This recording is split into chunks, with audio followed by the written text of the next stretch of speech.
अफगानिस्तान ने पाकिस्तान पर हमला भारत की शय पर किया। जिस वक्त पाकिस्तान पर हमला हुआ उस वक्त अफगान वजीर खारजा दिल्ली में बैठे थे। फील्ड मार्शल आसिम मुनीर की क़यादत में बहादुर अफवाज ने मुंह तोड़ जवाब दिया। वज़ीर आज़म शहबाज शरीफ की वफाकी काबीना के इजलास में गुफ्तगू। अफगान हुकूमत अगर संजीदा है तो सीज फायर के मामले को आगे बढ़ाने महज वक्त हासिल करने के लिए सीज फायर मंजूर नहीं। अफगानी जारियत के तनाजुर में वज़ीर आज़म शहबाज शरीफ ने आज अहम इजलास तलब कर लिया। चारों सूबाई वज़राए आला और आज़ाद कश्मीर के वज़ीर आज़म और गिलगित बल्तिस्तान के वज़ीर आला भी मदऊ किए गए। गैर कानूनी अफगान बाशिंदों की बेदखली समेत अहम फैसले मुतवक्के। अल-ख्वारिज की जानिब से सीज फायर का फ़ायदा उठा के दरअंदाजी की नाकाम कोशिश। मोमन में पाक फौज की कामयाब कार्रवाई। 45 से 50 ख्वारिज जहन्नुम वासिल कर दिए गए। कार्रवाई के दौरान कई ख्वारिज जख्मी भी हुए और इससे कबल खैबर पख्तूनख्वा के मुख्तलिफ इलाकों में सिक्योरिटी फोर्सेस के ऑपरेशन में 34 दहशतगर्द जहन्नुम वासिल कर दिए गए। ISPR के मुताबिक 13 से 15 अक्टूबर शुमाली वज़ीरिस्तान के इलाके स्पिनवा में 18 ख्वारिज हलाक हुए। जनूबी वज़ीरिस्तान में भी इंटेलिजेंस बेस्ड ऑपरेशन के दौरान 8 दहशतगर्द मारे गए। फोर्सेस ने सिला बन्नू में की गई कार्रवाई में 8 ख्वारिज जहन्नुम वासिल कर दिए। भारी टैरिफ के बाद भारत घुटने टेकने पर मजबूर। अमेरिका को रूस से तेल ना खरीदने की यकीन दहानी करा दी। सदर ट्रंप ने कहा कि वो भारत की जानिब से रूसी तेल की खरीदारी पर खुश नहीं थे, मगर अब ये मामला तय हो गया है। भारत अच्छा तिजारती पार्टनर नहीं है। भारतीय अपोजिशन जमात के सरदार राहुल गांधी ने ट्वीट में कहा कि नरेंद्र मोदी ट्रंप से डरते हैं, जब भी उन्होंने रूस से तेल ना खरीदने का फैसला किया। हार हार की बेइज्जती के बावजूद मुबारकबाद के पैगाम देते हैं। पुरअमन एहतजाज सबका हक है, लेकिन जलाओ घिराओ बर्दाश्त नहीं किया जाएगा। विफाकी वज़रा का सख्त रद्द-ए-अमल। वज़ीर दाखिला मोहसिन नकवी बोले TLP से आखिरी मिनट तक मुज़ाकरात हुए मगर वो नहीं माने। उन्हें पुरअमन तौर पर वापस जाने का कहा गया, मगर हर बार नई शराइत सामने लाई गई। लब्बैक या रसूल अल्लाह का नारा हम सबका है, मगर पुरतशद्दुद एहतजाज नाकाबिले कबूल है। वज़ीर मजहबी अमूर सरदार यूसुफ ने उलमाए कराम से अपील की है कि वो जुमे के खुतबों में फ़लस्तीन में होने वाली जंग बंदी पर इजहार तशक्कुर करें। पंजाब हुकूमत का इंतहा पसंदी में मुलव्विस जमात पर पाबंदी की सिफारिश का फैसला। नफरत अंगेजी, इश्तियाल अंगेजी और कानून शिकनी में मुलव्विस अफराद को गिरफ्तार करने का हुक्म। और वजीर खजाना का दौरा अमरीका और वाशिंगटन में अहम मुलाकातें। अटलांटिक काउंसिल में गुफ्तगू करते हुए कहा, आलमी रेटिंग एजेंसियों ने पाकिस्तानी मईशत में बेहतरी दिखाई। पाकिस्तान की मईशत दुरुस्त समत में गामजन है। मोहम्मद औरंगजेब की सऊदी वजीर खजाना मोहम्मद अब्दुल्ला अब्दुल अजीज अल जदआन से अहम मुलाकात। वजीर खजाना मोहम्मद औरंगजेब ने बढ़ते तिजारती ताल्लुकात और सरमाकारी को उजागर किया। सऊदी हम मनसब को PIA और हवाई अड्डों की निजकारी पर पेशरफ से आगाह किया। मोहम्मद औरंगजेब ने पाकिस्तान में निजी सरमाकारी के फरोग पर बात की। पाकिस्तान में इंफ्रास्ट्रक्चर मंसूबों के लिए सऊदी हिमायत की ख्वाहिश का इजहार किया गया।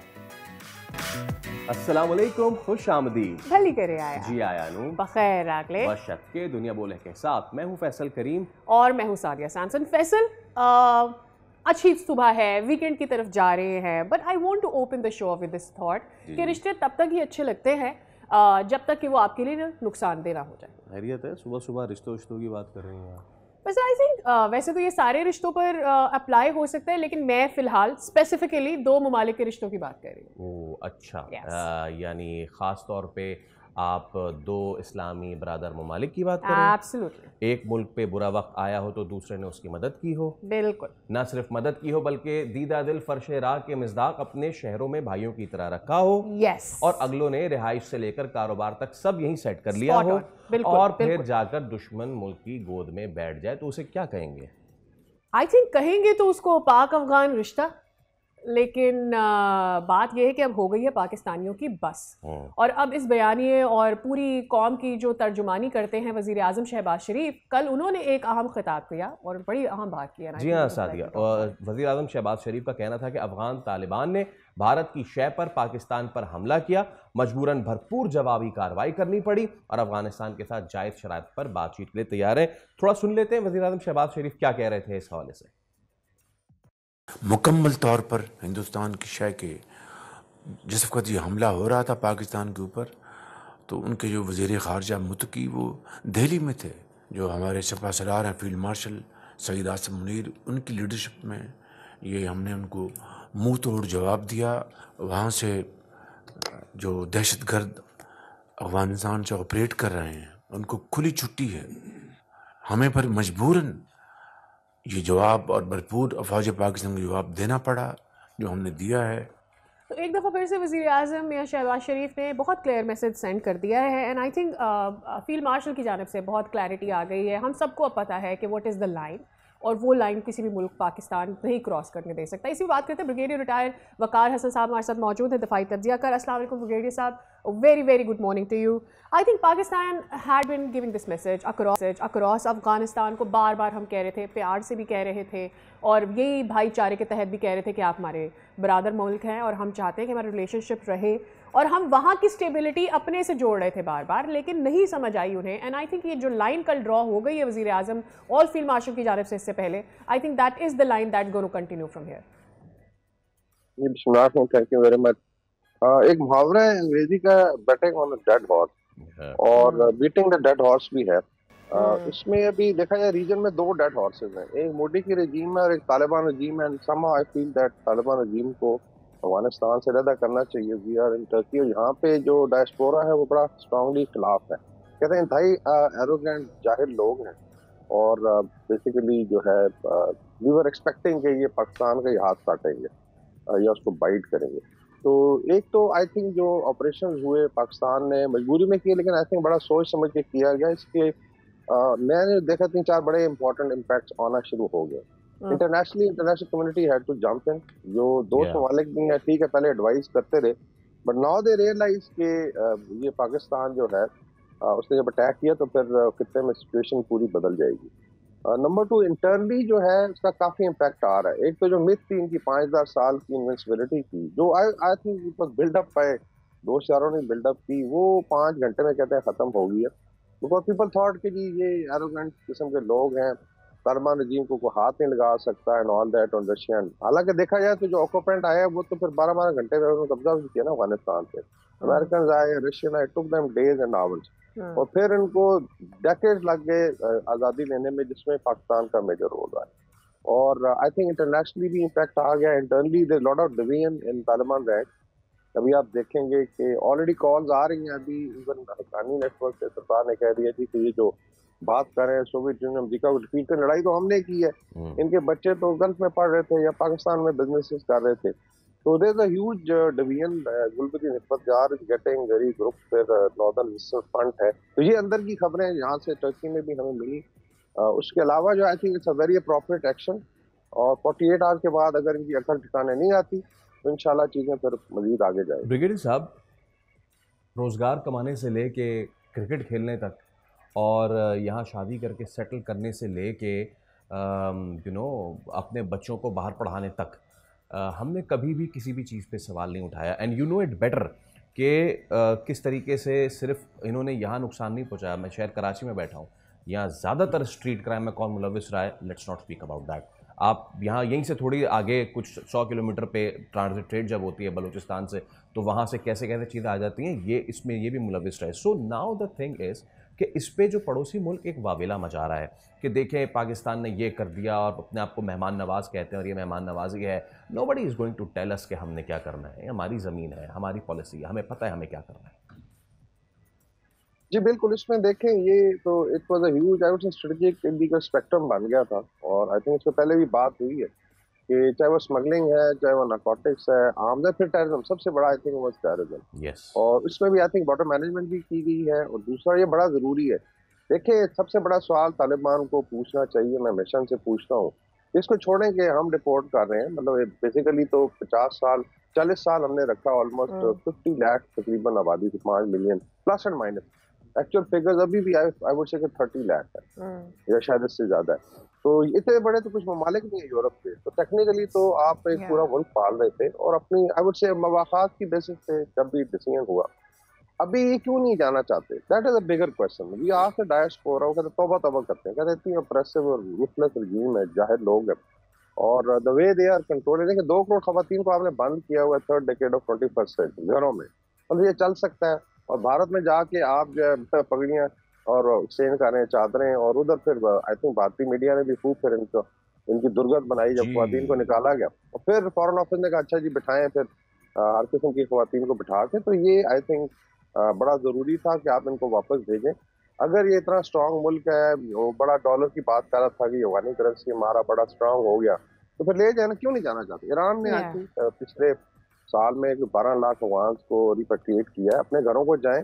कुछ तालिबान नोज इट, वहाँ देखेंगे कब्जा ग्रुप बने हुए हैं, ये जो लोग जा रहे हैं इनके बिजनेस पे, इनके घर पे अगर जमीनें थी उन पे कब्जा किया हो, दे नो इट कि जाके फिर लड़ाई शुरू हो, तो ठीक है, मुबारक हो उनको, and they should manage it.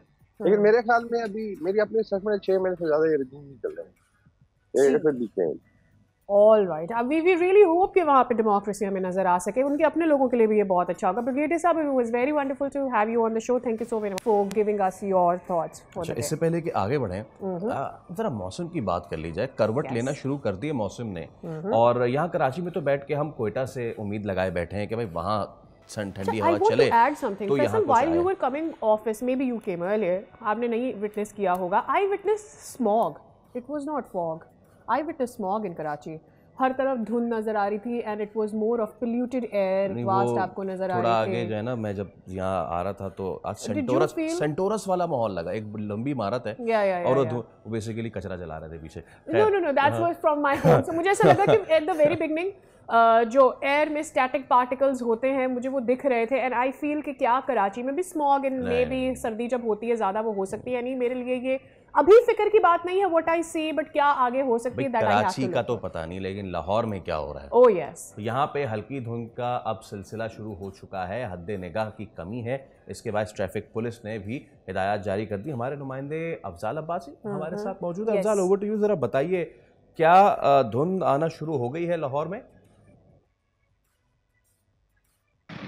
जी बिल्कुल, लाहौर शहर और उसके मज़ाफ़ात में जो है वो हल्की धुंध का सिलसिला जो है वो जारी है, और हद निगाह जो है वो कम होकर 3 किलोमीटर तक रह गई है। और ट्रैफिक पुलिस का ये कहना है कि शहरी जो हैं वो मामूल की जो रफ्तार है उस पर ड्राइविंग करें, इसके साथ साथ जो फोग लाइट्स हैं उनका इस्तेमाल करें सुबह सवेरे। और मौसम का हाल बताने वालों का कहना है कि धुंध का ये सिलसिला जो है वो सुबह सवेरे आइंदा 2 से 3 रोज़ तक जारी रहने का इम्कान है। इसके साथ साथ अगर ओवरऑल मौसम की बात की जाए तो महकमा मौसमियात का ये कहना है कि आइंदा 24 घंटों के दौरान जो है वो पंजाब और बिलखसूस लाहौर में मतला जो है वो साफ़ रहने का इम्कान है। अगर दर्जा हरारत की बात की जाए तो आज लाहौर शहर में जो दर्जा हरारत है वो कम से कम 20 जबकि ज़्यादा से ज़्यादा 32 सेंटीग्रेड तक रहने का इम्कान है। लेकिन जो हल्की धुंध है वो सुबह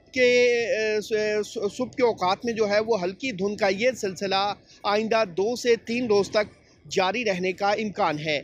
जी बहुत शुक्रिया Afzal for the details that you have given. तो चलें जी, पंजाब की तरफ तो सर्दी आ रही है ना, as Faisal said we have to wait for Quetta कि वो कोई करवट ले तो हम भी सर्दी एंजॉय कर सकें। चलिए, इसके साथ हम एक ले रहे हैं ब्रेक, बस बाद हाजिर होंगे। विल बी हैविंग द सियासी नाश्ता। क्या है आज नाश्ते में, जानिए ब्रेक के बाद।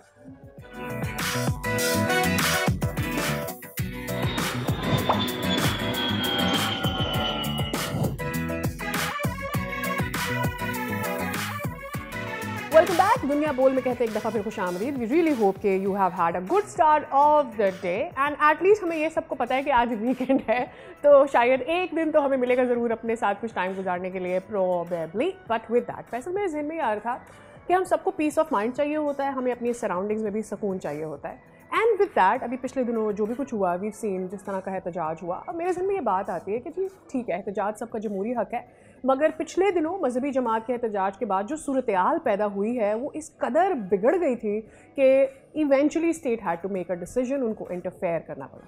वफाकी वज़ीर दाखिला मोहसिन नकवी कल आया और उन्होंने कल काबीना इजलास के बाद प्रेस कॉन्फ्रेंस की, वाजे किया कि तहरीक लब्बैक पाकिस्तान से आखिरी लम्हे तक मुज़ाकरात जारी रहे, मगर हर बार उनकी शराइत में इजाफा होता गया। फैसल, उनका ये भी कहना था कि जो मजहबी जमात के आला ओहदेदारान हैं वो खुद बताएं कि मुज़ाकरात हुए, हमने बार बार उन्हें इंगेज करने की कोशिश की, लेकिन वो और ये भी कहा कि भाई आप वापस चले जाएं, लेकिन हर बार नई शर्तें सामने आ जाती थी और ये शराइत बढ़ती चली जा रही थी ना हर दफ़ा। और इसी मौके पर मोहसिन नकवी ने ये सवाल भी उठाया कि क्या उनकी शराइत वाकई फ़लस्तीन के लिए थी, या उनकी रैली फ़लस्तीन के लिए थी, या चंद मखसूस अफराद की राय के लिए। द मोस्ट इंपॉर्टेंट थिंग उनका कहना था कि लब्बैक या रसूल अल्लाह सिर्फ किसी एक मखसूस जमात का नहीं, हम सबका नारा है। मोहसिन नकवी ने क्या कहा वो आपको सुनवा भी देते हैं। रात उनसे उनके निकलने से पहले से लेके आखिरी मिनट तक होते रहे। से पूछें कि क्या उनकी कॉज फ़लस्तीन थी। वो लिस्ट आप देखें जिसमें उनकी शर्त है कि ये फ़लाँ कातिल है, इसको जेल से रिहा करा जाए। क्या ये रैली जो थी वो फ़लस्तीन के लिए थी या उन लोगों की रिहाई के लिए थी? लबैक या रसूलुल्लाह सिर्फ उनके लिए नहीं है, लबैक या रसूलुल्लाह हम सारे जो चारों खड़े हुए हम सब के लिए।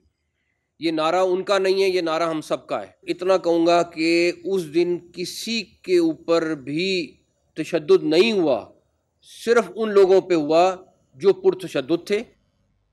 और ये जो वज़ीर दाखिला साहब ने प्रेसर किया है, इसका एक और जो समझ आता है पहलू वो ये भी है कि वज़ीर दाखिला के मुताबिक ऑपरेशन सिर्फ उन अफराद के ख़िलाफ़ ही किया गया जिन्होंने तशद्दुद में हिस्सा लिया है। और फिर उन्होंने इसको मज़ीद क्लैरिफाई किया, ब्रीफ भी किया कि मुसल्लह अफराद घरों और मसाजिद के मीनारों पर पोजीशन संभाले हुए थे। So I mean how is that safe for all the people who are living. और उन्होंने ये सवाल भी उठाया कि आखिर पिछले 2-3 माह में ऐसा क्या हुआ कि हर 15 दिन के बाद एक नया एहतजाज जो है वो नागुज़ीर समझ जाने लगा है। विद दैट सादिया, अता तारण ने भी गुफ्तगू की, सरदार यूसुफ ने भी गुफ्तगू की, and right now what we are playing on our screen is police ने भी अदाद-ओ-शुमार जारी किए और बताया है कि 2015 से लेके अब तक कितना कुछ जो है एहतजाज की नज़र हो चुका है। इस सब पे हम ज़रा बात कर लेते हैं। हमारे साथ मौजूद हैं सीनियर तज़कियाकार एहतशाम साहब। एहतशाम साहब, अस्सलाम वालेकुम और सुबह बखैर आपको sir. Thank you so much for your time. Finally एहतजाज ख़त्म हुआ और अब सब सुकून में है, बट ये जो कुछ हुआ है इस पर बात करना बहुत ज़रूरी है। ऐसा नहीं हो सकता है कि एहतजाज ख़त्म हो जाए एंड हैप्पी गो लकी फिर सब घर चले जाएं और दोबारा से 15 दिन बाद फिर किसी को ख्याल आ जाए कि आइए चलिए फ़लस्तीन रिहा कराएं। द मोस्ट इंपॉर्टेंट क्वेश्चन इस प्रेशर में ये था कि भाई जब रमल्ला में, वेस्ट बैंक में, गजा में लोग जश्न मना रहे हैं, आप सरकार किस खाते में बाहर निकल पड़े?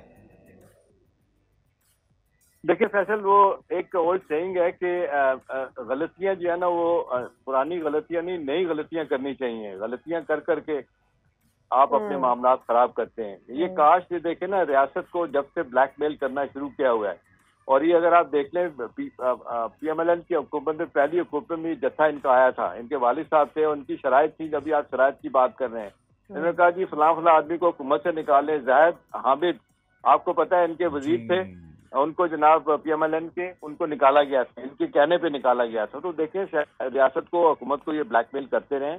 अब कहीं ना कहीं आप सही कह रहे हैं कि रेड लाइन ड्रॉ होनी चाहिए कि भी क्या जब कोई उठेगा, सड़क पे आएगा, हुकूमत को और रियासत को ब्लैकमेल करेगा, अपने मुतालबात पेश करेगा, वो भी टोटली अनरिजर्वड। अब सारी दुनिया कह रही है कि जी वहाँ तो बंगले पड़ रहे हैं गजा में और बाकी जगहों पे, लोग खुश हैं, और ये हम मामे बने में खाम खा के इन्हें देखे। दो लोग यही कहते हैं ना कि 2 साल से मामला चल रहा था, आपको एहतजाज की कभी बात कॉल नहीं हुई, कभी बात नहीं की। सारे लोगों ने एहतजाज किया, मुख्तलिफ सियासी जमातों ने एक टाइम पे किया, मुख्तलिफ जगहों पे बैठ के किया, वन टाइम किया, चले गए। आप कहते हैं कि जी हम वहां से चलेंगे और जनाब जाके अमेरिकन एम्बेसी के सामने हम ये करेंगे वो करेंगे। देखिए दानेदारी की बात है कि ये जो क्रैक डाउन है ना, मैं समझता हूँ कि बहुत पहले होना चाहिए था। चलें, देर आए दुरुस्त आए, लेकिन थोड़ा सा अगर आप सादिया इसको पीछे तो देखें, इसको आप करें, आप डॉट को देखें किस तरह से हुआ। ये आपको पता है जब ये मामला पिछले हफ्ते चला, ये लाहौर से आ रहे थे, इनको वहां से बातचीत करने की कोशिश की। उसके बाद ये कहते नहीं हमने जाना है। उन्होंने कोशिश की कि हुकूमत और रियासत के अदारों ने टकराव न किया जाए। ये शादरा आ गए। शादरा आके इन्होंने क्या किया, वहां पे पहला काम ये किया, इन्होंने पुलिस वालों के साथ लड़ना शुरू किया। पुलिस वालों ने फिर भी अवॉइड किया। शादरा के पास वैसे एक राइस मिल है, ये सारे पुलिस वाले वहां चले गए कि चलें छोड़ते हैं नहीं। उसके बाद ये आगे मुरीद के इनका पुराना स्टाइल है काम करने का। वहीं से इत्तलात है कि असला भी रखा हुआ है, और साथ साथ अपने जो देखें ईंटों के ट्रक, पत्थरों की ट्रालियां और ऑयल टैंकर एक साथ लेके चल रहे थे, और बच्चों को शील्ड बनाया हुआ था, डंडे किलो वाले लेके फिर रहे थे। और फिर वहां पे इन्होंने जो किया उसके जवाब में फिर इनको रियासत को भी स्ट्रांग होना पड़ा और इनको जवाब दिया गया। अच्छा, पाकिस्तान ने ओवरऑल एहतशाम साहब अपना स्टांस चेंज किया है हर किस्म की बदअमनी के खिलाफ, चाहे वो बॉर्डर पार से हो रही हो बदअमनी या फिर आपके मुल्क के अंदर कोई भी ऐसा सिनेरियो क्रिएट किया जाए। पाकिस्तान ने बड़ी स्ट्रगल की है। आज जहां हम इकोनॉमिकली खड़े हैं ना, उसके पीछे बहुत सारे ऐसे पॉलिटिकल हिचेस आए हैं जिसकी वजह से बार बार हम दहाइयों पीछे, 5 साल 10 साल पीछे जाते रहे हैं। किसी भी एहतजाज के पीछे जहाँ तशद्दुद है, जहाँ पर बच्चों को ढाल बनाया जा रहा है, वहाँ मज़हब को ढाल बनाया जा रहा है, चाहे फिर वो किसी भी मज़हब को ढाल बनाया जा रहा है, उसकी इजाज़त अब पाकिस्तान उसका मुतहम्मिल हो ही नहीं सकता। It take us lot of time to make a comeback. देखिए आप बिल्कुल ठीक कह रही हैं, हमारे यहाँ तो होता ही ये रहा है। डे वन से हम सूरत हाल जिस खराबी की तरफ जाते हुए देख रहे हैं, उसकी वजह यही है कि रियासत ने देखा कि जब जब लोग इकट्ठे हुए, जत्थे हुए, ग्रुप हुए और रियासत ने हाथ थोड़ा रखा कि ठीक है अपने लोग हैं, सख्ती नहीं करते, नतीजा तन आपने देखा बीसियों इस तरह के ग्रुप पैदा हुए, बीसियों इस तरह की आपने देखा कि तंजीमें खड़ी हो गई और जिन्होंने यही काम किया और हुकूमत के लिए मुश्किलात पैदा की। चले अच्छी बात है, इस दफा फिर एक फैसला किया गया कि जी नहीं, पंजाब गवर्नमेंट ने कहा है कि जी हम इनके पाबंदी लगाने की बात की है, फेडरल गवर्नमेंट पाबंदी लगाने की सोच रही होगी। मेरी इत्तला है कि ये फैसला कर लिया गया है कि इन पर पाबंदी लगाई जाएगी और इस तरह के हमेशा के लिए जत्थे और ग्रुप्स जो भी आएंगे और उनको ऑपरेट करने की इजाजत दी जाएगी। और अभी देख लें ये बातें हो रही हैं, मुझे बड़ा दुख हुआ अखबार में पढ़ के कि मौलाना फजल साहब ने भी अपने लोगों को कहा है कि जी आप इस्लामाबाद जाने की तैयारी करें और कि जी सड़कों पे फैसले हो गए। मुझे बताएं, मौलाना फजल साहब हर दौर में हर हुकूमत के साथ रहे हैं, हमेशा से आपने देखा 13-14 साल तक वो अपनी कश्मीर कमेटी के चेयरमैन रहे। असल में मसला यही है कि जब पैसे खत्म हो जाते हैं ना, वो कहते हैं क्या काम किया जाए। और आपको याद होगा ज़ियाउल-हक के जमाने में जब अफगान जहाज खत्म हो गया था तो सारे बड़े बड़े ग्रुप्स दुनिया जहाँ के पेशावर में बैठे थे और वहाँ उन्होंने कहा जी उनकी करिए, किसे जाइए। किसी ने कहा कि जी चलें कश्मीर चलते हैं, किसी ने कहा उधर चलते हैं। तो हमारे यहाँ ये फ्री मर्सनरीज जो है ना, ये पैसे के लिए काम करते हैं। साथ कोई आइडियोलॉजी नहीं है, कोई जिसको कहना चाहिए सिरे से नजरियात वाली बात नहीं है। पैसा कहाँ बनता है, कैसे बनता है, वो किया जाए। आप देखें 14 करोड़ रुपया साथ के घर से मिला है, 2 तोले सोना वो वहां से मिला है और दुनिया जहाँ की करेंसी वहां से मिली, कहाँ से आ गई, किसने दी आपको। तो देखिए अब मेरा ख्याल है वक्त आ गया है कि वो वाकई जीरो टॉलरेंस वाली बात होनी चाहिए और इस हुकूमत को चाहिए और आने वाली हुकूमतें जो भी हो, सारी सियासी जमातें बैठ के फैसला करें कि जी सड़क पे कोई नहीं आएगा। अभी आप देख लें 4-5 दिनों में जितनी सादिया लोगों को तकलीफ है, तो people who wanted to go to the airport नहीं जा सके, कोई बीमार अस्पताल नहीं जा सके। आपने हमने वो वीडियो देखी जिसमें एक बाप अपनी बच्ची को लेकर भाग रहा है अस्पताल के लिए बिकॉज पूरे वो इतनी पेनफुल है। मतलब हम क्या इसी के लिए रह गए हैं? हम कब अपने इंफ्रास्ट्रक्चर को बेहतर करने की बात करेंगे? हम कब अपने लोगों की एजुकेशन के लिए? यही मजहबी जमातें या कोई भी इस तरह की जमात वो क्यों नहीं उठती, या कोई भी पॉलिटिकल पार्टी भी क्यों ना हो, वो क्यों नहीं खड़े होते कि जी पाकिस्तान में एजुकेशन कम है? वो क्यों नहीं खड़े होते कि जी पाकिस्तान में पोलियो के केसेस क्यों आ रहे हैं, हमने इसमें हुकूमत का साथ देना है? इस तरह के किसी भी एलिमेंट को लेकर आ जाते हैं। और हुकूमत तो खुद खड़ी हुई थी फ़लस्तीनियों के हक के लिए और चाहती थी कि उसका कोई हल निकले और वहाँ पर जो जंग चल रही है और जो जुल्म हो रहा है वो खत्म हो सके। देखिए रोना तो यही है ना कि लड़ाई कहीं, झगड़ा कहीं, हम उठ के आ जाते हैं। कभी मुझे याद है ज़ियाउल-हक के ज़माने में ये हुआ था, एक जत्था उठ के चला था कि जी हम जाएंगे अमेरिकन एम्बेसी को आग लगाएंगे, कोशिश भी करने की। बाद में आपको पता चला कि मफादात कुछ और होते हैं, हैंडलर पीछे कौन होते हैं, सहूलतकार कुछ और होते हैं, पैसे कोई देने वाले होते हैं और ये पाकिस्तान से ये काम करवाया जाता है। अब तो इतना आम हो गया माजरत के साथ शादी है कि आप 10-20 हज़ार रुपया देके किसी आदमी को किसी का कत्ल करवा दें। लेकिन एहतशाम साहब तो इतना आम हो गया। शायद अगर अपनी भी कोई पॉलिटिकल पार्टी इसकी बैक पर होती है, मुझे लगता है इस सारे ये जो रूट्स है ना, इनकी इन्वेस्टिगेशन होनी चाहिए कि कौन इनके पीछे है और उसको जरूर आइडेंटिफाई करके उसे जो हाईलाइट करना चाहिए। सादिया की बात को बढ़ाऊं ना एहतशाम साहब, हम इस वक्त इस डिलेमा में हैं कि आखिर हम मिन हैसुल कौम, सियासी जमात के, मजहबी जमात के, सकाफती जमात, कोई से भी हो, हम ये कब रियलाइज़ करेंगे कि एहतजाज और प्रोसेशन सड़कों पे ना करें, मैदानों में कर लें? या जिस तरह मैं इस बारे में जमात इस्लामी कराची में एहतजाज करती है, सड़कों के साइड पे खड़े होकर पैनल फ्लैक्स और बैनर लेके खड़ी हो जाती है, तो वो करती है, ट्रैफिक नहीं रुकता और ये सारी चीज़ें नहीं होती। तो हम कब यहाँ पर आएंगे, कब हम अपने ट्रैफिक सिग्नल तोड़ना फोड़ना छोड़ेंगे, कब अपनी रोड कटिंग छोड़ेंगे, कब अपने अमला को नजर आतिश करना छोड़ेंगे? इस पे स्टेट का, और अगर अब ये आ गया है फैसला तो फिर ये रहना चाहिए, फिर लीनियंसी नहीं होनी चाहिए। बात कर रहे हैं जमात इस्लामी की, देखिए फैसल वन टाइम था ना, जहां भी एहतजाज हो वन टाइम वो आप करके चले जाएं। पिछले आपने देखा 4 महीने तक इस्लामाबाद बंद था, अब ये खुला है। पिछले दिनों जब आपने देखा कि इन्होंने कुछ गलत काम भी किया, जाके जो लोग वो प्रेस क्लब में थे उनको भी डंडे शंडे लगे थे। आप यकीन करें, हम इस्लामाबाद में रहते हैं, सुपर मार्केट बंद थी, सारा सुपर मार्केट का रास्ता बंद था, 8-10 बंदे बैठे हुए सड़क पे। अब ये है कि रियासत जो है ना, वो हमने देखा है कि पुलिस वाले ढेर हैं, 10 बंदे बैठे हैं, आप किसी को हटा नहीं सकते। ये जो आप लोग बात कर रहे हैं ना, अब बुनियादी तौर पे ये एक मेरा ख्याल है उसूली फैसला करना पड़ेगा। They will have to decide once and for all कि हमें इस किस्म के जत्थों की सड़कों पे आने की इजाजत नहीं होगी। अभी हाइड पार्क लंदन चले जाएं, आप देखें दुनिया जहाँ के लोग जाते हैं, जिसको मर्जी गालियां दें, जो मर्जी एहतजाज करें, एक जगह मुकर्रर है, कोई सड़क पे नहीं आएगा, कोई किसी को तंग नहीं करेगा, रोजमर्रा जिंदगी के मामलात को कोई डिस्टर्ब नहीं करेगा। हमारा ही होता है कि चलो जी उनकी करिए। बात यह है कि जो आप सवाल कर रही हैं, बाहर से पैसा मिलता है पाकिस्तान को डिस्टेबलाइज करने के लिए, पाकिस्तान के दुश्मन लगे हुए हैं। अब अफगानिस्तान भी हिंदुस्तान के साथ मिलकर ये कर रहा है, ठीक है ना, तो एक फंक्शनल स्टेट है ना, वहाँ पे आपने देखे कोई जमहूरियत है ना, उनकी इकोनॉमी है, वो पैसे जहाँ से मिलते हैं वो काम कर रहे होते हैं।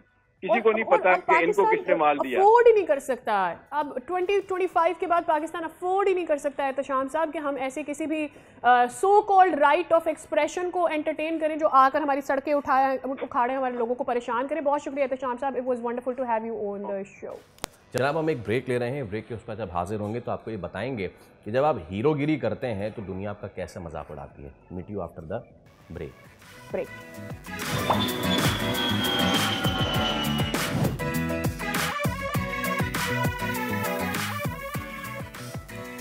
Welcome back. नो, अब तक तो हम मजाक उड़ा रहे थे, लेकिन अब ऑस्ट्रेलियंस ने भी मजाक उड़ाना शुरू कर दिया। Maybe we should do this, Faisal, something। ये तो इसके तो कूद के जाना है इसमें, like ऐसे what do we do? ऐसे करते हैं हम। आइंदा हम ना ऐसे हाथ मिलाएंगे, यूं वाला। भाई हम बात क्या करें, हम आपको वीडियो दिखा देते हैं, हो क्या रहा है उससे आप खुद ही समझ जाएंगे। प्लीज प्ले करें। और इसके बाद ग्लोबल जोक, उसके बाद जो चीखें उठ रही हैं वहां से आपकी सोच है वो भी दिखा दें कि वहां आप एक काम करें, आप ऑस्ट्रेलिया को भी मना कर दें, उनसे भी ना हाथ मिलाया करें। वो वाली वीडियो भी दिखा दें जिसमें इंडिया का जो मीडिया है, बस I got don't call it media, लेकिन चलें रोंदलू यूट्यूब जो है उनका, वो किस तरह रो रहा है जरा दिखा दें।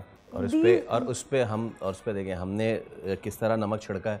ऐसे हमने ऐसे पाकिस्तान साउथ अफ्रीका हम ऐसे भी छिड़क सकते थे, लेकिन पाकिस्तान साउथ अफ्रीका का जो टेस्ट मैच हुआ था उसके बिल्कुल आखिर में जब प्लेयर्स हैंडशेक कर रहे थे, उसकी भी बड़ी मिर्च लगी हुई इंडिया को। कह रहे हैं कि देखें पाकिस्तानी कमेंटेटर्स क्या कह रहे हैं कि आमिर सुहेल ने कहा कि it's good to see handshakes out of fashion. और इस पर रवींद्र राजा ने कहा नहीं, it's getting out of hands, not out of fashion. भाई सब पे जरा जल्दी से बात कर लेते हैं। आज हमें ज्वाइन किया है सादिया, स्पोर्ट्स जर्नलिस्ट महमूद रियाज ने, AKA महमूद भाई। अस्सलाम वालेकुम, सुबह बखैर महमूद साहब, कैसे हैं आप? खैरियत से हैं?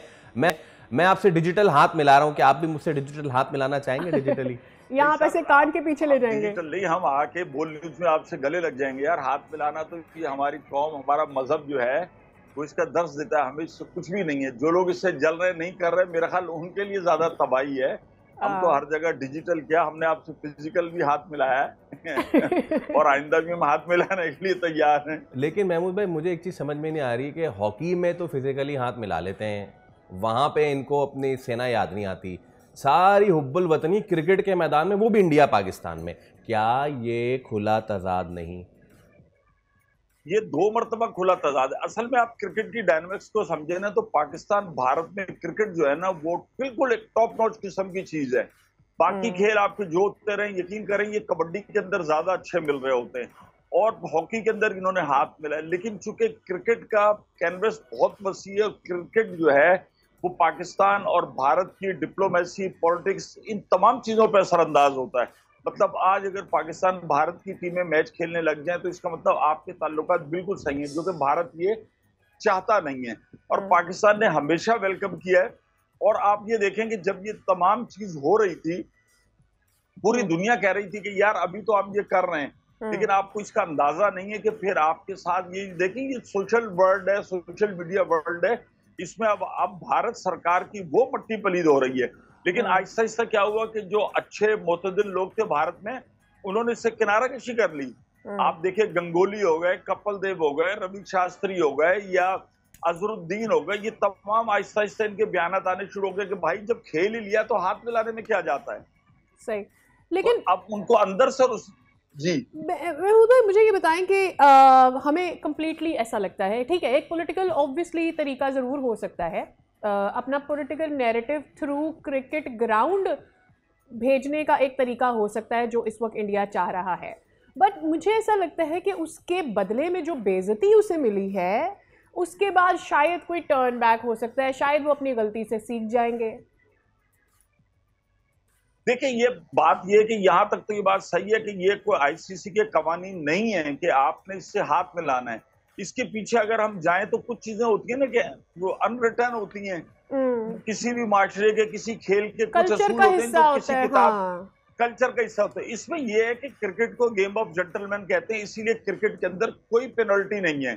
फुटबॉल में, हॉकी में, किसी भी खेल में आप रेड कार्ड या कोई कार्ड दिखा के प्लेयर को बाहर कर सकते हैं, क्रिकेट में नहीं कर सकते। मैच वो पूरा खेलेगा, बाद में रेफरी प्रोड होगी। होता क्या है कि आपने दो टीमों ने मैच खेला और पाकिस्तान भारत का मैच वैसे लगा हुआ होता है, जब आप बाहर निकलते हैं और एक दूसरे से हाथ मिलाते हैं, इसका मतलब ये होता है कि मैदान में जो कुछ हुआ हमने मैदान में छोड़ दिया। एक टीम जीती, एक टीम हारी, अब हम बाहर निकलते हुए हाथ मिला रहे हैं कि वी आर न्यूट्रलाइज ना, और हमें आगे बढ़ना है, खेल खेलना है। ये इसकी खूबसूरती थी। भारत, आपने पहले देखे सूर्या कुमार यादव ने हाथ मिलाया, उसके बाद फिर जनाब आपने प्रेस कॉन्फ्रेंस के अंदर ऐसे बैठे रहे कि आप आंखें भी चार नहीं कर रहे, माइक भी नहीं पकड़ा हुआ। उस वक्त तो असल में इनके गोदी मीडिया और ये जो इनके प्राइम मिनिस्टर थे उनका प्रेशर था बहुत ज्यादा नरेंद्र मोदी का, लेकिन उसके बाद यही होना था जो हुआ। यानी कि कुल मिला के क्रिकेट को लेके उसको क्रिकेट में लाइन किया। हाथ मिलाने वाली जो बात है ना महमूद भाई, जो क्रिकेट खेलते हैं या जिनको समझ बूझ है, not only about cricket, sports जो है खेल, वो हार जीत का पैगाम नहीं देती, वो देती है जिंदगी का पैगाम कि अगर आप जीत गए हैं तो अपने हेड डाउन रखें, और अगर हार गए हैं तो अगले आने वाले मुकाबले के लिए तैयार रहें। जिंदगी का भी यही फलसफा है। लेकिन भारतीयों ने इस फलसफे को जिस तरह मलाइन किया है हॉकी में अभी, और जिस आपने सूर्य कुमार यादव की ही बात कर ली, ये भी इतना बड़ा ड्रामा है। पहले वो साहब उन्होंने हाथ मिला लिया, उसके बाद वो आके कहते हैं मैं तो नहीं मिलाऊंगा, मेरे लिए स्पोर्ट्स से बेहतर भी कुछ है, और उसके बाद फिर वो अपने घर वापस जाके कह रहे हैं हम तो ट्रॉफी लेने के लिए तैयार थे। यार एक जबान तो रखे ना भाई। ये देखें, मैं आपको बताऊं, बैक ये कहते हैं ना ऑफ द रिकॉर्ड, ये हो रहा होता है कि सूर्या कुमार जो है, कुछ पाकिस्तानी जो इंतजामिया के लोग वहां पर हैं, उनसे ना सिर्फ हाथ मिला रहे हैं, हमने वीडियोस देखी, वीलॉग देखे, अब सोशल मीडिया है, आप कोई चीज नहीं छुप सकती, ना सिर्फ हाथ मिला रहे हैं बल्कि उनका हालचाल भी पूछ रहे हैं। फिर पाकिस्तानी नॉन जो इंटरनेशनल फोटोग्राफर्स हैं, आपके अभिषेक शर्मा, सूर्या कुमार यादव, शब्बन गिल, ये उनसे अपनी पिक्चर्स ले रहे हैं। मतलब उन फोटोग्राफर से खड़े होकर आईसीसी एकेडमी के अंदर बातचीत कर रहे हैं, जो इन्होंने पोर्ट्रेट बनाए हुए। एक होता है कि जो अच्छे बड़े फोटोग्राफर्स होते हैं, बड़े खिलाड़ियों के ना सिर्फ फोटोग्राफ खींचते हैं बल्कि उनको प्रेजेंट भी करते हैं। तो पाकिस्तानी फोटोग्राफर से आप अपने पोर्ट्रेट ले रहे हैं, वो भी सब मौजूद है। लेकिन सिर्फ क्या था कि वहां पर आकर इन्होंने करना था, क्योंकि आप देखें गौतम गंभीर वो एमएलए एमपी है, वो भी पॉलिटिक्स में है, मोदी सरकार, तो इनको हर तरफ से हजीमत का सामना है जो इन्होंने किया। हाथ ना मिलाना, अब जिसे कहना चाहिए तादेर, एक हिस्ट्री के अंदर याद रखा जाएगा, चाहे कमेंट्री हो। फिर आप देखें ऑस्ट्रेलियन जैसी टीम जो कि इस किस्म की हरकतें नहीं करते, लेकिन उन्होंने भी मीम बनाई, उन्होंने भी वीडियोस रिकॉर्ड किए, सब कुछ है।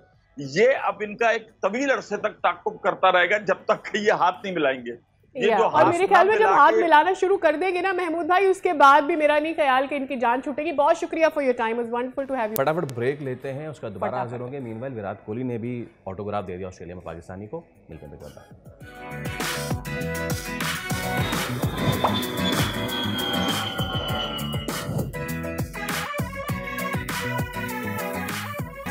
एक बार फिर आपको कहेंगे खुशामदीद, आप देख रहे हैं दुनिया बोल है। वेल, आज का दिन जो है वो गुर्बत के खात्मे के आलमी दिन के तौर पे मनाया जाता है पूरी दुनिया में, जो कि दुनिया का इस वक्त one of the biggest problems है। यस, अलॉन्ग विद आप एंड द ग्लोबल वार्मिंग, जंगो जदल, सारे मामले, उसका root cause the recession process जो बार बार over and over, the root cause जिस पे भी आप जाएं, या तो रूट कॉज पावर्टी होगी या फिर उसका एंड रिजल्ट पावर्टी निकल रहा होगा।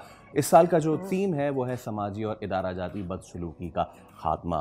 गुर्बत में जो मुब्तला ख़ानदान है उनके लिए एहतराम और मौसर मावनत को यकीनी बनाना है। इस साल का पैगाम जो है वो ये है कि गुर्बत सिर्फ आमदनी की कमी नहीं बल्कि इज़्ज़त, इंसाफ और वाबस्तगी का भी मसला है। इस रिपोर्ट के मुताबिक दुनिया भर में गरीब ख़ानदान, खुसूसन सिंगल मदर्स, मकामी या पसमानदा तबक़ात के अफराद अक्सर ऐसी चीज़ों का सामना करते हैं या ऐसे इदारों का सामना करते हैं जो मदद करने के बजाय निगरानी और सज़ा देने के रुझान पे ज़्यादा यकीन रखते हैं। हाँ, और जैसे इनके साथ स्कूल्स हैं, हॉस्पिटल्स हैं, और फिर वेलफेयर के जितने भी दफ्तर हैं, समाजी तहफ़्फ़ुज़ के जो इदारे हैं, तौहीन जो अमेज़ रवैये होते हैं उनके साथ रवा रखा जाता है। और इसी की वजह से हम ये बात भी कहना चाहते हैं कि इनका जो एतमाद है वो शदीद तरह से मजरूह हो जाता है। और कई बार गुर्बत की बुनियाद ख़ानदानों के साथ इम्तियाजी सलूक इख्तियार किया जाता है। और इसी जो साल है दिस ईयर, उसका मौजू यही है, 3 बुनियादी तब्दीलियों पर जोर देता है, और वो ये कि देखभाल की तरफ किस तरह से आप ज़्यादा तवज्जो दे सकते हैं, निगरानी से मुआवनत की तरफ, और फिर इनफरादी कंट्रोल से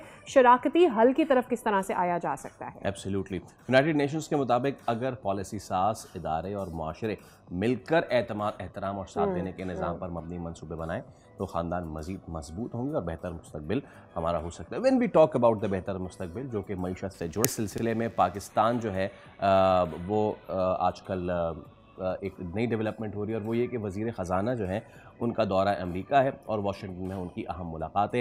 एटलांटिक काउंसिल में उन्होंने की गुफ्तगू और कहा है कि हमारी जो आलमी रेटिंग है मईशत में बेहतरी उसमें दिखाई दे रही है। ख़ास तौर पे अब आलमी जो एजेंसियां हैं उन्होंने भी इसको बेहतरी की जानिब गामजन दिखाया है। तो पाकिस्तान की मईशत अब दुरुस्त समत में गामजन है और उसके समरात हम देख भी रहे हैं। और मोहम्मद औरंगज़ेब की जो सऊदी वज़ीर ख़ज़ाना मोहम्मद अब्दुल अज़ीज़ से अहम मुलाकात हुई, उसमें वज़ीर ख़ज़ाना मोहम्मद औरंगज़ेब ने बढ़ते तिजारती ताल्लुकात और सरमायाकारी को उजागर भी किया।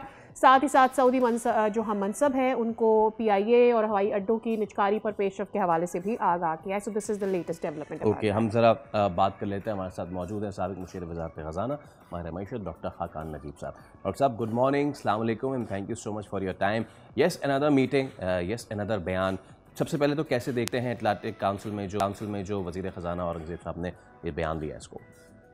बिस्मिल्लाहिर्रहमानिर्रहीम। देखिए, एक तो ये कि बहुत सी टेल विंड्स हैं इस वक्त पाकिस्तान के लिए, which is a good story, which are the following. IMF के साथ एक एग्रीमेंट हो गया, उसकी वजह से वो लिंच पिन है एक मैक्रो स्टेबिलिटी का, जिसकी वजह से इन्फ्लेशन यानी कि कीमतों के बढ़ने की शरह में कमी आ गई, एक खसारे संभल गए, इलेक्ट्रिसिटी की प्राइसेस बढ़ाकर उसकी लिक्विडिटी क्रिएट हो गई, आपने बहुत सी जिसे कहेंगे टैक्सेस बढ़ाए, उससे एक आपका मालियाती खसारा कम हो गया।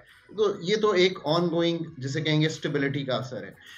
दूसरी बात जो ग्लोबली है, अच्छे आपको US के साथ टाइज चल रहे हैं, चाइना के साथ चल रहे हैं, मिडल ईस्ट के साथ चल रहे हैं। अब आप इनका जो जिसे कहेंगे ना क्या हो रहा है इससे, तो वो देखें 19% टैरिफ है, CPEC 2 की बातें हो रही हैं, सऊदी अरेबिया के साथ डिफेंस पैक्ट हो गया। So you have a good story, अच्छी टेल विंड्स हैं। But the fact of the matter remains कि ये सारा कुछ जो है ना, ये आपको एक वक्त और स्पेस दे रहा है। वक्त और स्पेस किस चीज़ का है? आज भी एनर्जी के मसाइल वैसे ही हैं, वैसे ही नुकसान आते हैं, आपने उनको सॉल्व करना है। प्राइवेटाइजेशन के इश्यूज, मुल्क को डीरेगुलेट करने के इश्यूज, मुल्क की एम्बियंस क्रिएट करने के इश्यूज, ये सारे वो डीपर इश्यूज हैं। NFC को सॉल्व करने के इश्यूज कि कैसे प्रोविंसेस के पास पैसे जाएंगे। इसी तरह जो PSDP है उसको बहुत बेहतर करने के इश्यूज, एक्सपोर्ट कम्पिटिटिवनेस, सब कोई चाहते हैं कि एक्सपोर्ट बढ़े, which are the linchpin. अभी आप 3 माह का खसारा देखें, जो फास्ट मूविंग अगर इंडिकेटर्स को देखें तो वो $9.4 बिलियन है, ये 34% बढ़ गया है लास्ट ईयर से। सो जैसे ही मईशत को थोड़ी सी स्पेस मिलती है खुल के काम करने की, 22% से 11% आपका पॉलिसी रेट आया, तो आपने देखा कि खसारा बढ़ जाता है। फूड की इंपोर्ट में खसारा बढ़ा है, प्रॉबेबली फ्लड्स का असर है। अब floods again is a long term issue, जिसका क्या मतलब है? आपने वाटर बेड्स, वाटर रिजर्व्स, जो नाजायज तजावुजात हैं, क्लाइमेट कंट्रोल, जो ग्लेशियर मेल्टिंग है वो, डिफॉरेस्टेशन, ये सारे लॉन्ग टर्म इश्यूज हैं जो आपको हल करने हैं। सो IMF, इकोनॉमिक डिप्लोमेसी सब अच्छा है, has given you a true tailwind. Now it is for us to solve our basic issues. Khaqan साहब, मेरे लिए एक fear है, correct me if I'm wrong, are we going to be relying on another IMF? Does that mean this? Because अगर जब तक हम अपनी चीज़ें स्ट्रीमलाइन नहीं करते, चाहे फिर वो हमारे कैपेसिटी चार्जेस हो, एनर्जी का मसला जो आप हाईलाइट कर चुके हैं, या और दीगर हमारे मसले हैं, हमारे नेचुरल डिजास्टर्स के मसाइल हैं जिसकी वजह से हमारी GDP अफेक्ट होती है, are we looking at another IMF program? ये जितनी आपने चीज़ों का जिक्र किया ना, ये पाकिस्तान के मैक्रो शॉक्स हैं, या जैसे कहेंगे एक क्रिएट करते हैं ऐसी एम्बियंस, जैसे ही मुल्क को चलाना शुरू करते हैं इंपोर्ट बढ़ती है, ट्रेड का खसारा आ जाता है, पैसे we run out of dollars. अगर आज से 2 साल बाद, लेट्स होप कि ये प्रोग्राम कंप्लीट हो जाए, अगर ये आज से 2 साल बाद हम यहीं खड़े हुए कि ट्रेड का खसारा ऐसे ही चल रहा हुआ और एक्सपोर्ट टू जीडीपी खातिर खा तौर पे तब्दील ना हुआ। और जो एक अंडरलाइंग फेयर है वो ये है कि जो इन्वेस्टमेंट होती है पाकिस्तान में वो आज भी 13% है हमारे जीडीपी का। अगर ये अहदाफ जिसे कहेंगे ना डिसाइसिवली चेंज ना हुए तो फिर पाकिस्तान को जो 25 अरब डॉलर 2027, 28, 29 में कंसिस्टेंटली चाहिए होंगे वो विदाउट द फंड जमा करने मुश्किल होंगे। अब क्या हम ये सब काम कर पाएंगे? आपके सवाल का जवाब ये है, अगर अच्छी एचआर बिल्ड करेंगे, मतलब एनर्जी का पर्चा लिखेंगे, फ्लड्स का पर्चा लिखेंगे, मैक्रो स्टेबिलिटी के जो फिजिकल मसाइल हैं, मसलन एनएफसी, मतलब अभी देख लें मतलब 7th एनएफसी किए हुए कितना अरसा हो गया, उसको सॉल्व तो करना है। एक्सपेंडिचर के रिफॉर्म एक बहुत बड़ा रिफॉर्म है पाकिस्तान के लिए, चाहे टारगेटिंग ऑफ सब्सिडीज हो, पेंशन का रिफॉर्म हो, ये सब काम तो करनी है। देखिए पाकिस्तान का जो खाका है ना वो तो आसानी से लिखा जा सकता है मैक्रो लेवल पे, एक्सपोर्ट बढ़ानी है, but when you translate that into जुजियात कि अच्छा वो क्या चीजें हैं, फ्रिक्शन लेस इकोनॉमी जिसमें ट्रांजैक्शन आसान हो, वो चीज क्या होती है, कंपेटिटिव टैक्स रेट चीज क्या होते हैं, डीरेगुलेटेड इकोनॉमी का मतलब क्या है, लिबरलाइजेशन का मतलब क्या है, कौन से सेक्टर्स, मतलब डिस्कोस 9-10 अगर प्राइवेट सेक्टर में नहीं गए और आज भी अथॉरिटीज ने हमें खुद ये बताया, बड़ी अच्छी बात है कि दे बिकम ओपन, कि जी 300 अरब के करीब का नुकसान 285 बिलियन टू बी एग्जैक्ट पहले 6 माह में हो गया था पिछले साल के। So that would worry anyone, that's $1 billion. I think ये अदराक सब है, but to get that on a piece of paper and strategize to solve them, that's something totally different.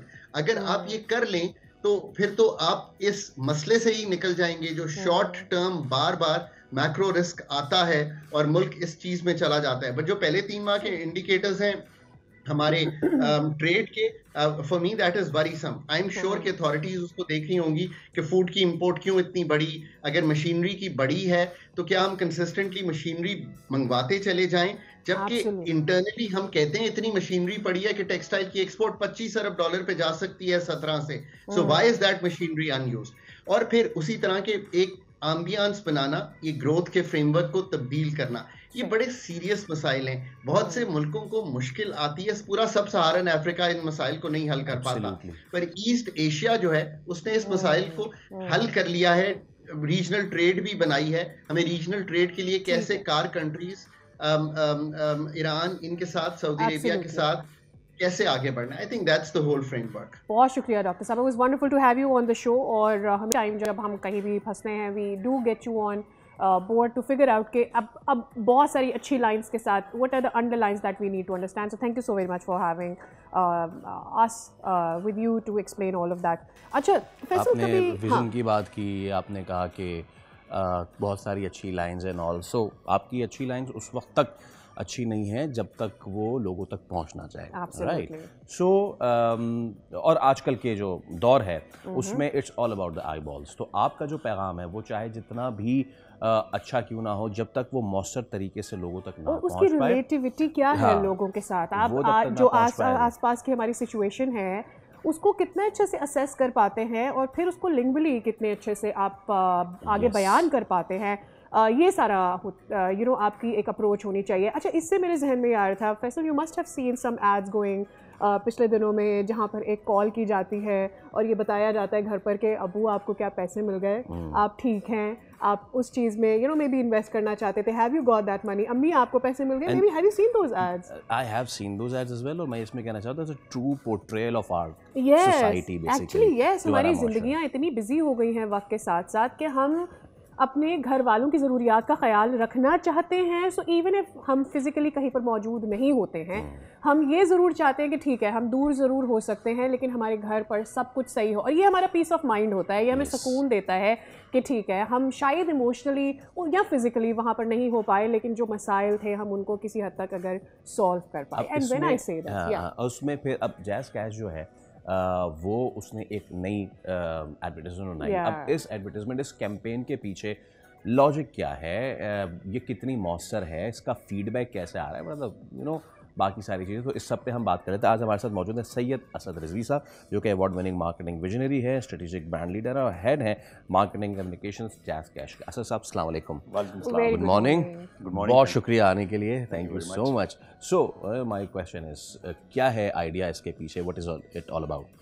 देखिए, जितने भी ब्रांड्स एडवर्टाइजिंग करते हैं उनका मेन मकसद होता है कि वो अपनी तशहीरी मुहिम के ज़रिए जो है वो अपने प्रोडक्ट और सर्विसेज को लोगों तक पहुंचा सकें। जिस तरह आपने भी जिक्र किया सादिया कि वो पैगाम पहुंचना बहुत ज़रूरी है। सो वो सारा सिलसिला तो चलता रहता है, जो कि एक बिज़नेस एस्पेक्ट भी होता है किसी भी ब्रांड या किसी कंपनी के लिए। बट हमने अब ये सोचा, क्योंकि हम को तकरीबन 5-5.5 करोड़ जो पाकिस्तानी अवाम है वो हमारा कस्टमर है, विच is a sizeable size of the customer base. लेकिन हमने ये सोचा कि जी ठीक है, प्रोडक्ट सर्विस तो चल रही हैं, क्यों ना हम कोई ऐसा पहलू उजागर करें अपनी कम्युनिकेशन के ज़रिए जो कि एक सोशल मैसेज भी पहुंचा सके। एक तरह से एक वेकअप कॉल के ज़रिए, इस तरह फैसल अभी आपने बात की कि हम कुछ चीज़ें भूल जाते हैं अपनी रोज़मर्रा की ज़िंदगी के अंदर, और अक्सर हम उन चीज़ों को या उन पहलुओं को नज़रअंदाज कर देते हैं और सीरियसली नहीं लेते हैं, जो कि बहुत इंपॉर्टेंट पहलू होता है हमारी ज़िंदगी का, जिसमें रिलेशनशिप्स हैं, आपके पेरेंट्स हैं, आपके सिबलिंग्स हैं, या उसके अलावा आपका जो बड़ा सर्कल फैमिली का होता है उसके अंदर। तो कुछ जो चीज़ ट्रिगर की थी वो ये की थी कि कुछ अर्सा पहले हमारी कुछ टीवी से रिलेटेड ही मीडिया पर्सनालिटीज़ थी, उनका इंतकाल हो गया और उनके प्यारों को पता ही नहीं लगा। तो वो एक्चुअली एक पॉइंट था जो ट्रिगर किया कि जी हम किस तरीके से एक सोशल मैसेज को अपने ब्रांड के साथ ब्लेंड इन करके लोगों के अंदर एक अवेयरनेस क्रिएट कर सकें कि ठीक है, ये सारे ज़िंदगी के जो मामूल हैं वो तो चलते रहेंगे, लेकिन अपनों का ख्याल रखना, उन तक पहुंचना, उनकी खैर खबर पूछना, ये बहुत ज़रूरी है। तो इस कम्युनिकेशन के ज़रिए हमने कोशिश ये की है कि उस पहलू को उजागर करें। एंड मुझे ये लगता है कि जिस तरह का हमें रिस्पॉन्स मिला है, हम उस काविश के अंदर थोड़ा बहुत ज़रूर उसकी टैगलाइन ही खबर रखिए। जी बिल्कुल, ऐसे ही खबर रखिए। अच्छा, obviously we living in Karachi, born in Karachi, हम लोग अपनी ही फैमिली से, हम यहाँ से जाएंगे, we'll be living with our own families, it's different. Karachi में आके और दूसरे बड़े शहरों में आके ऐसे लोग आके काम कर रहे हैं जो गांव से, देहात से, अपर एरिया से, डिफरेंट एरिया से बात कर रहे होते हैं, एंड ऑब्वियसली राइटली मैसेज वहाँ पर ज़्यादा इंपॉर्टेंट होता है, जहाँ पर आप रोज़ नहीं पहुँच सकते अपने घर वालों का पता करने, रोज़ कनेक्ट नहीं कर सकते। So did you have any specific number of people या टाइप ऑफ पीपल जिनको आप ये मैसेज थ्रू करना चाह रहे थे थ्रू दिस कैंपेन? सर, आपने बड़ा एक ब्रॉडर पिक्चर आपने यहाँ पे पेश किया है। तो एग्जैक्टली पॉइंट यही था कि क्योंकि मैंने जिस तरह कहा, हम एक ब्रांड है जो कि अवामुन नास के लिए, हम एक बहुत मैसेज का ब्रांड है, और ये वाली चीज़ें जो है ना, ये किसी एक specific strata of the society को नहीं मैटर करती, ये क्रॉस द बोर्ड सबको करती है। अब सर मैं जिक्र किया कि कराची एक वो शहर है जहाँ पे बहुत सारे दूसरे शहरों से लोग आके काम करते हैं, और बहुत ज़्यादा पॉपुलेशन जो हमारी जो पख्तून भाई लोग हैं जो फ्रंट केपी के अंदर हैं, वो यहाँ पे आके काम करते हैं, उनकी फैमिलीज़ वहाँ पे हैं, तो यहाँ से वो पैसे कमाते हैं और वहाँ पे भेजते हैं। तो मकसद सिर्फ उन लोगों तक ये पैगाम पहुँचाना नहीं था, लेकिन हमारा था कि जी पूरे पाकिस्तान के अंदर जहाँ जहाँ पे भी हैं, इवन अगर आप कराची में भी रह रहे हैं तो बहुत सारे ऐसे लोग होते हैं जो आपके पेरेंट्स कहीं और रह रहे हैं, आप कहीं और रह रहे हैं, तो आप उनको एक एक हफ्ता कहते हैं ठीक है, इसी शहर में हम मिल लेंगे, लेकिन ये होता है कि आप ख्याल नहीं, उनके जहन में जरूर होता है। मुझे लगा it was more of a reminder हम सबके लिए, बिल्कुल, कि you know get to your people और उनसे पूछो how are they doing and how are they spending their life। ज़रूरी इसलिए भी है कि बहुत सारी चीज़ें ऐसी होती हैं जो आपके दिल और दिमाग में होती हैं, लेकिन आप भूल जाते हैं, या वो दूसरी मसरूफियात के अंदर ना वो पसे पुश चली जाती है। तो एक्चुअली वो बिल्कुल वो एक नहीं होता पोक करना किसी चीज़ को, सो ये उस तरीके से है कि ये थोड़ा सा एहसास दिलाया जाए ताकि लोग उस चीज़ को जो है ना, इसमें ना ये भी बास का अक्सर यही होता है कि मार्केटिंग इज़ द ब्रांड अपनी सर्विसेज बताती है कि ये या मेरा प्रोडक्ट है, मैं ये बता रहा हूँ, ये ले लो भाई, ये सर्विस है, ये हम देते हैं भाई। आपने इसमें वो चीज़ें नहीं बताई, वो ये कॉन्सेप्ट क्या है? फैसल, इसमें देखें, ये बहुत डेलिब्रेट हम लोगों ने ये चीज़ की है।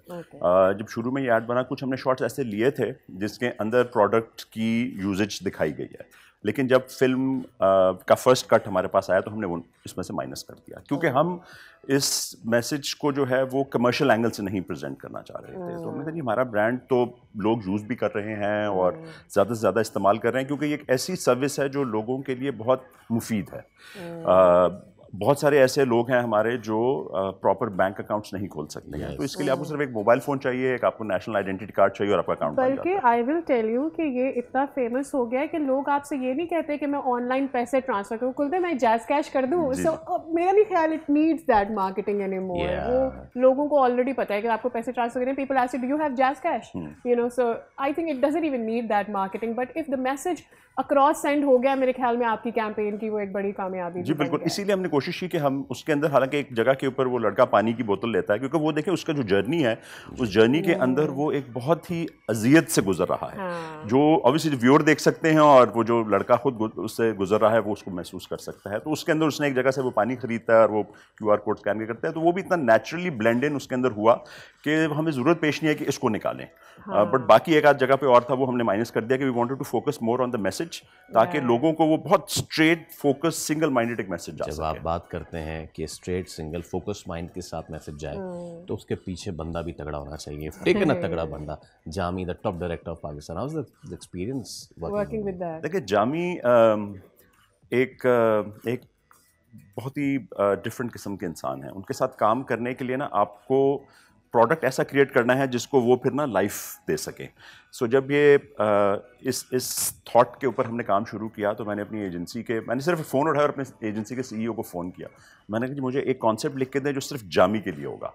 तो जब हमने ये कहा ना, तो वो ऑब्वियसली फिर आपको ना पता लग जाता है कि जी किस आपने ना लाइन के ऊपर काम करना है। तो और हमने ये जो हमारी ह्यूमन इंसाइट थी, इसको हमने यूज़ किया और उसको करते हुए हमारी क्रिएटिव टीम ने इसको फिर क्राफ्ट किया और थोड़ा सा हमने पॉलिश वॉलिश करके इसके बाद फिर हमने जामी के हवाले किया। हमने कहा जब इसको आप अमली जामा पहनाइए, and then the result is in front of us. 1 minute, मेरे जहन में ये बात आ रही थी, अभी कुछ दिन पहले भी हम बात कर रहे थे ऑनलाइन स्कैम्स और इस तरह की बात कर रहे थे। ऑब्वियसली आप लोग हर तरह की मार्केट को हैंडल कर रहे हो, कभी खुद से ये फील हुआ कि Pakistan obviously has come a long वे, कि हमें किस तरह से अपनी आवाम को एजुकेट करना है, कि कैसे हमने न्यू टेक्नोलॉजी को, नए फॉर्म ऑफ IT को एक्सेप्ट करना है, लेकिन आपको कभी ये लगा कि we have come a long way but we have a long way to go? और कम्युनिकेशन की जो फील्ड है, आई थिंक उसके ऊपर बड़ी रिस्पॉन्सिबिलिटी आ जाती है इसकी। सादे, ये बहुत ही अच्छी बात आपने की, क्योंकि ये जहाँ पे भी फाइनेंशियल सर्विसेज की इन्वॉल्वमेंट होती है ना, वहाँ पे फ्रॉड का जिक्र और स्कैम्स का जिक्र हर जगह के ऊपर आता है। ये पाकिस्तान में नहीं, ये ग्लोबली है। और जो भी मार्केट्स हैं, डेवलप मार्केट्स हैं या डेवलपिंग मार्केट्स हैं, वहाँ पे जितनी भी फाइनेंशियल सर्विसेज प्रोवाइड करते हैं इदारे, उनका और जो रेगुलेटर होता है उनका ये बिल्कुल एक टॉप प्रायोरिटी होती है कि लोगों को ये अवेयरनेस क्रिएट इसकी करें, क्योंकि देखिए जहाँ पे भी टेक्नोलॉजी आएगी उसके साथ उसके चैलेंजेस भी आएंगे। एंड ऑब्वियसली हम एक डेवलपिंग कंट्री हैं, हमें थोड़ा सा टाइम लगता है चीज़ों को ग्रास्प करने में, प्लस हमारा लिटरेसी लेवल भी वो नहीं है जो वेस्ट का है, तो वो सारी चीज़ें। बट इन सारी चीज़ों के बावजूद जो सबसे इंपॉर्टेंट चीज़ है वो ये है कि हमारी आवाम बहुत स्मार्ट है, बहुत जल्दी उसको ग्रास्प करते हैं, क्योंकि हम क्योंकि एक बॉटम ऑफ द पिरामिड के ऊपर ऑपरेट कर रहे होते हैं, तो हमने लोगों को देखा है कि जो गाँव देहात गोट में लोग रहते हैं वो भी सर्विस को उसी तरीके से अंजाम दे पाते हैं जो कि आपके मेट्रो सिटीज़ के अंदर करते हैं। हालांकि वो यूज़ करते हैं दूसरे फीचर्स फ़ोन जो वो बटनों वाले होते हैं, बट उसके ज़रिए भी वो अपनी तमाम तर ज़रूरियात पूरी कर लेते हैं। अभी हम BISP के साथ जो डिस्बर्समेंट्स होती हैं गवर्नमेंट की, उसके अंदर हम एक मैसिव अमाउंट ऑफ ख़वातीन की डिस्बर्समेंट्स कर रहे हैं और बड़े एक खुश उसलूबी के साथ वो प्रॉपर्ली, पहले ये होता था कि वो लाइनों में लगती हैं, धूप है, सब कुछ है, बट अब उनको एक बाइज़्ज़त तरीके से अपने मोबाइल वॉलेट के अंदर उनको पैसे आ जाते हैं और उसके बाद वो उसको कर लेती हैं। तो इस पॉइंट ऑफ व्यू से टेक्नोलॉजी बहुत रोल प्ले किया, और जो रेगुलेटर हमारे यहाँ स्टेट बैंक ऑफ पाकिस्तान के साथ मिलकर और पाकिस्तान बैंक्स एसोसिएशन जो है, हम लोग ये अवेयरनेस क्रिएट कर रहे हैं। कैंपेन, एक बहुत बड़ी भी कैंपेन आने लगी फॉर द नेक्स्ट 6 मंथ, जिसके अंदर हम ये अवेयरनेस क्रिएट करेंगे अबाउट स्कैम्स, अबाउट फ्रॉड, इससे रिलेटेड जितनी भी चीज़ें हैं। तो you will see to touch those areas as well. जी 100%। और उसमें हम हर तरह के सेगमेंट को, जी ख़वातीन जिस तरह बहुत सारे आजकल आपने देखा होगा ऑनलाइन ऑर्डर्स करती हैं, तो होम डिलीवरी होती है, उसके ऊपर कैश ऑन डिलीवरी होता है, उसके अंदर फिर लोगों के मैसेज आते हैं, जी आपका पैकेट अभी तक मौसूल इस वजह से नहीं हुआ कि एड्रेस गलत था, तो ये लिंक को प्रेस करें। सो ये सारी चीज़ों के अवेयरनेस के लिए एक काफ़ी मैसिव कैंपेन हम कर रहे हैं। इसके लिए बहुत ज़रूरी है, लोगों को खुद अवेयर होना भी ज़रूरी है। सो वो थोड़ा सा उनको अपने ऊपर भी काम करने की ज़रूरत है, और फिर वो टेक्नोलॉजी को मुकम्मल तौर पर एम्ब्रेस करके अपनी जो है ना वो सर्विसेज एंजॉय कर सकते हैं। प्लेजर इज माइन जी, थैंक यू। ओके जनाब, so again the order of the day is के ख्याल रखें और भूल ना जाएं कि एक इसी शहर में रहते हुए भी आपके अपने भी हैं, और अगर भूल जाएं तो जैज़ कैश रहना। इसी के साथ लेते हैं हम एक ब्रेक, हमारे साथ रहिए।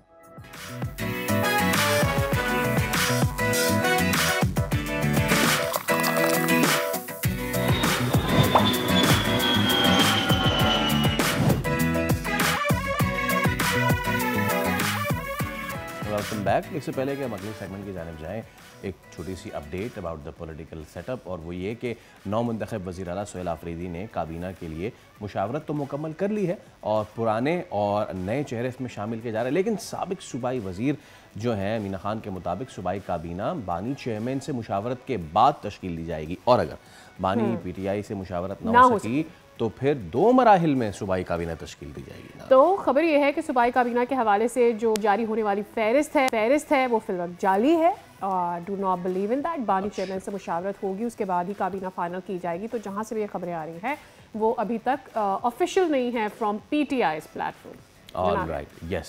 चलें अब ज़रा आगे बढ़ लेते हैं Sadia. What are we talking next? We are talking about actually जो आजकल हम देखते हैं कैंपेन चलाई जाती है, ख़ास तौर पर हम देखते हैं जो यंग जनरेशन है, they very worried, 1 kilo up 5 kilo down वाला उनकी सिचुएशन रहती है, और आए दिन हम लग कैसे रहे हैं, हम दिख कैसे रहे हैं से ज़्यादा इम्पॉर्टेंट लोगों के लिए ये हो गया है कि हमें परसीव कैसे, मतलब सामने वाला मैं कैसी दिख रही हूँ उसके बारे में क्या सोचता है। इसमें हमारे जो सबसे ज़्यादा अहम होता है, मुझे ऐसा लगता है, एक मुकाबला बन गया है कि मैं कितना पतला हो सकता हूँ, मैं कितना फिट दिख सकता हूँ, लोग मुझे कैसे देख के परसीव कर रहे हैं। अच्छा, मज़े की बात यह है कि फिटनेस कम और बॉडी टाइप ज़्यादा देखी जाती है ना किसी को। और एक और बात ये, हम इसमें ये भी खातिर जमा नहीं रख दे कि किसी को भी हम मजाक में भी कह दें कि यार आप कितने मोटे या फरबा लग रहे हैं, तो मजाक में क्यों ना हो कि दिल पे चीज़ तो लगी जाती है ना फिर। हाँ, और सोशल मीडिया ने तो मेरे ख्याल में इसको और हाइप दे दी। एक रोज़ नई कोई जदीद नाम के साथ एक कोई डाइट आ जाती है, कुछ फ़िल्टर्स आपको पतला दिखने का तरीका बताते हैं कि जी आप इस एंगल से खड़े हो जाएं इस फ़िल्टर के सामने तो आप ऐसे लगेंगे और आपकी बॉडी बिल्कुल परफेक्ट लगेगी, और देख के लोग खुद से नाराज़ भी हो जाते हैं। सो आई थिंक जब मुझे कोई ऐसा दिखता है स्क्रीन पर एंड किसी फ़ोन की स्क्रीन पर, बाद में वो मुझे ऐसा नहीं नज़र आता, तो मैं भी सोचती थी यार ये क्या हो गया। और उसके बाद सादिया अगला बिट क्या करना शुरू कर देता है, यू वो फला क्रैश डाइट और जिम, और अब तो नाउ द थिंग इज़ कि नई नई दवाएं मार्केट में आ रही, लेकिन असल मसला जो है वो शायद वज़न का नहीं है सादिया। बिल्कुल आई डोंट थिंक सो कि असल मसला फैसल वज़न का है। कभी कभी लोग सेहत के लिए नहीं बल्कि दूसरों की कबूलियत, जो मैंने बिल्कुल शुरू में बात की थी कि दूसरा मुझे क्या चाहता है, कि वो मुझे कितना पसंद करेगा, कि मैं कैसी दिख रही हूँ, इस चक्कर में हम वज़न कम करने लगते हैं। और जब हम तेज़ी से शॉर्ट कट लेने की कोशिश करते हैं और ख़ुद पे भी हम जबर कर रहे होते हैं, अपने आप को नाराज़ कर रहे होते हैं, अपने दिमाग के साथ नहीं चल रहे होते, तो हम पर एंग्जाइटी और डिप्रेशन तारी होने लगता है कि यार मैं वैसे क्यों नहीं दिख पा रही जैसी मैं चाहती हूँ। That is the thing. तो अब भाई क्या है वज़न, बॉडी शेमिंग जो है वो हमें डिप्रेशन की तरफ किस तरीके से ले जाती है, and how to overcome it. ठीक है, क्या मैं वाकई जैसा हूँ वैसा ठीक हूँ वाला कॉन्सेप्ट ठीक है, या फिर अपने आप को दिलासा और आसरा हम दे रहे हैं और बस हम खाई जा रहे हैं, सांस हमें आ नहीं रही है। हाँ, सांस हमें आ नहीं रही और हम कह रहे हैं भाई मैं जैसा हूँ वैसे ही सही है। एग्जैक्टली, और हर बॉडी टाइप भी डिफरेंट होती है फैसल। आई मीन मैं शायद बहुत डाइट करके भी बिल्कुल ऐसी नहीं दिख सकती होंगी, और बहुत खाना खा के भी बहुत मोटी नहीं हो जाऊंगी, लेकिन कुछ लोगों की बॉडी डिफरेंट होती है, उनका मेटाबॉलिज्म डिफरेंटली वर्क कर रहा होता है। तो आजकल इसको किस तरह से देखा जा रहा है, इस मोटापे को, इस पर ज़रा बात करें। यस, और उसको फिर हल क्या है इसका, डू वी नीड मेडिसिन्स या फिर हम एक्सरसाइज करें, वो कहाँ वो बैरोमीटर आ जाता है जहाँ पे लोग कहना शुरू कर देते हैं ना यू गो, और लोग सर्जरीज की तरफ भी जा रहे हैं, अंडर द नीडल। तो इस सब पे बात कर लेते हैं। बेरिएट्रिक सर्जन हमारे डॉक्टर शहरियार खामियादी साहब। डॉक्टर साहब अस्सलाम वालेकुम। Very good morning sir, thank you so much for your time. मैं शुरुआत इससे करूँगा, हमने आप ये करना शुरू कर दिया है कि मेरे अंदर जो रेड फ्लैग्स हैं उनको मैं नहीं देख रहा कि मैं स्टेप्स चढ़ रहा हूँ तो मुझे सांस चढ़ रहा है, वो मेरे लिए नहीं है। मेरे लिए ये है कि मैं दूसरों के लिए अगर एक्सेप्टेबल हूँ तो मैं कम करूँगा। So this thing, the body shaming and the social media acceptability, ये बहुत खतरनाक तक जा रही है, and this leads to depression. और फिर अब नई नई चीज़ें आ रही हैं कि दवा कर लें, ये कर लें। सो ये सारी चीज़ें क्या चल रही हैं, how to get out of it then? So social media का दौर है और people have to present themselves, especially the younger generation, and they are in severe stress and depression because of it. They have to project a body image which is supposed to be into the ideal limits, लेकिन एक बात याद रखने वाली है कि there is no such thing as ideal body. आपको जो लोग इंटरनेट पे नज़र आते हैं, स्पेसिफिकली इंस्टाग्राम पे, I keep on telling my patients, don't worry about that girl on the Instagram, because even that girl on the Instagram does not look like that girl on the Instagram. Reality में वो भी खुद ऐसी नहीं लगती होती. They will show you कि हम बहुत जिम फिटनेस कर रहे हैं, most of the people they are born that, okay. आप वैसे नहीं बन सकते, आप जो भी कुछ कर ले। सो जैसे आप अपनी बॉडी शेप को देखो, उसी में आप फिटनेस पे लेके आओ, बजाय कि आप एक बिल्कुल ही बारीक और कमज़ोर होने की बजाय you have to build your muscle mass. हमें एक चीज़ ये अंडरस्टैंड करनी है। और दूसरी बात ये है कि we should not go completely crazy about a specific body type. आप अपनी पर्सनैलिटी इंप्रूव करने के लिए बहुत सी और भी चीज़ों का सहारा ले सकते हैं। And we should not go completely crazy on medicine as well. मैं चाहूँगा, बहुत सारे ऐसे केसेस देखे मैंने जो बिल्कुल ना आउट ऑफ बाउंड हो जाते हैं। लोग 145 kg 200 तक पहुँचे हुए हैं। सो अब वो क्या करें? उनके लिए क्या है आसान हल? जो है ना 145 kg 200 kg 130 kg and above, ये बीमारी वाला मोटापा है, ठीक है। ये इवन मेडिसिन से भी नहीं ठीक होगा आपका, you need surgery for that. These people are the surgical candidates. उनका हम गैस्ट्रिक बाईपास करते हैं, कैमरे वाला ऑपरेशन करते हैं, वो से 40-50 किलो कम कर। मुझे इसमें आप ये डिफरेंस भी बता दीजिए लोगों को, ये बीमारी वाला मोटापा और ना बीमारी वाला मोटापा क्या है भाई? So just let's imagine medium height की लड़की, if she is like 70s 80s, she is an overweight girl. वो एक्सरसाइज से, डाइट से और विद मेडिसिन वो अपना वजन कम कर सकती है। लेकिन सेम हाइट की लड़की जब 100 kg 120 kg पे पहुंच जाए या एटलीस्ट 100 kg क्रॉस करके, she definitely need the surgery. No medicine will not. क्या आप ये ऐड कर सकते हैं कि मीडियम हाइट क्या होती है? 5'2", 5'3", 5'4" तकरीबन तक। और तो I am generally talking about the general public so they can understand it. तो अगर 120 kg उसका वजन है या 110 kg वजन है, however diet and exercise she will try, she will never lose weight. She will lose weight for few months, few weeks, she will regain. It's like 95 to 98% failure rate. और वो बीमारी क्या हो सकती है? क्या कोई गट इशू हो सकता है? It's ऐसे not केसेस में specific. क्या होता है? बहुत सारे मल्टीपल फैक्टर्स होते हैं, वो जेनेटिक भी होते हैं, खाने में भी होते हैं, आपके माइंड में भी होते हैं, साइकोलॉजिकल इश्यूज भी होते हैं। So generally we treat them as a obesity, as a disease. जो इतना ज़्यादा मोटापा जिनका हो गया, BMI जिनके 35-40 क्रॉस कर गया, जिनके पेट इतने निकल आए, तो अनटिल अनलेस आप उनको ट्रीट नहीं करोगे वो ठीक नहीं हो गया। आपके पास ऑप्शन सर्जरी होता है, जो कि एक डेफिनेटिव और बहुत सेफ है option. Honestly speaking, surgery is one of the safest options to go for it. It's very safe. You just अच्छा, वो जो आजकल लेजर के थ्रू भी कुछ एक्शंस हो रहे हैं, am I right about it? वो क्या है? It's not laser, it's laparoscope. आप पतला सा कैमरा डालते हो, पूरा पेट नहीं खोलते, छोटा सा कैमरा डाल के 1 सेंटीमीटर का और छोटे छोटे 5-5 मिलीमीटर के इंस्ट्रूमेंट्स डाल के आप उसे ऑपरेट कर लेते हो। तो उसमें आप स्टमक का साइज भी छोटा कर सकते हो। और अगर जो लोग बहुत ज़्यादा मोटे होते हैं, उसमें स्टमक को बाईपास कर देते हैं, खाना स्टमक में जाता ही नहीं है, घुलता ही नहीं है, हजम ही नहीं होता, तो आप जितना भी खा लो आपको लगता है थोड़ा, तो आप पतले हो जाते हो। So is it safe and all? और फिर बहुत से लोग ये कहते हैं कि यार रिकवरी प्रोसेस इतना लंबा होगा and all that. After 2 hours you can walk. The next day you can drive your car back to your home. Okay. अच्छा, now coming to the thing, एक हमारा एक हद है, इस हद तक हम नेचुरली कर सकते हैं वेट कम, उसके ऊपर हद चली जाए तो फिर हम मेडिसिन, उससे ऊपर चले जाए surgery and all. I want to talk about the medicine जो आजकल बड़ी मशहूर ज़माना चल रही है, और लोग वही जिस तरह हमारे यहाँ होता है, फल बुखार है, ये लो बेटा खा ले, माजून की फक्की की तरह। सो इस दवा को भी तो हमने माजून की फक्की नहीं बनाया हुआ है। अभी शादियों वाला सीजन भी आ रहा है, so you know what I mean. शादियों वाले सीजन की बात की ना, basically these drugs are very safe and they are very good, but there is always a but with everything.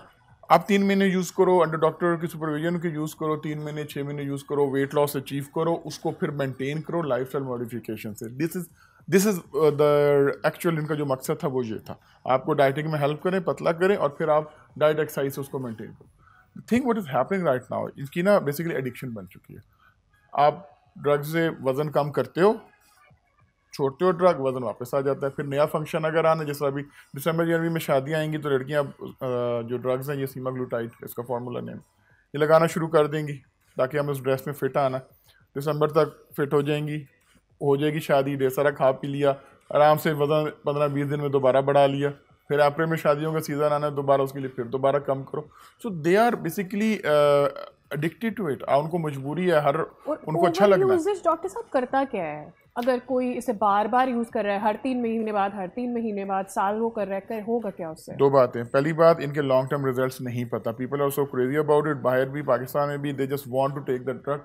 Long term नहीं पता, शॉर्ट टर्म में है कि जो बहुत ख़तरनाक नहीं है, या 2-3 साल में तो नहीं पता लगे, लेकिन आपको नहीं पता 10 साल बाद क्या प्रॉब्लम आना है।